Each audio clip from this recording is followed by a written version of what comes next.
The Lexington-Fayette County Health Department has confirmed 11 cases of pertussis, commonly known as whooping cough, in Fayette County since October 3rd.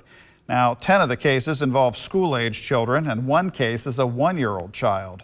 Cases were found in individuals at Paul Laurence Dunbar High School, Lafayette High School, Lansdowne Elementary, and LCA High School.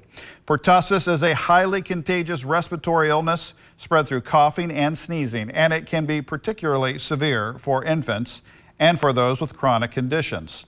Symptoms often begin like a common cold, including a runny nose, sneezing, low-grade fever, and a nagging cough. For more information on pertussis or for updates on reported cases, you can visit the website on your screen.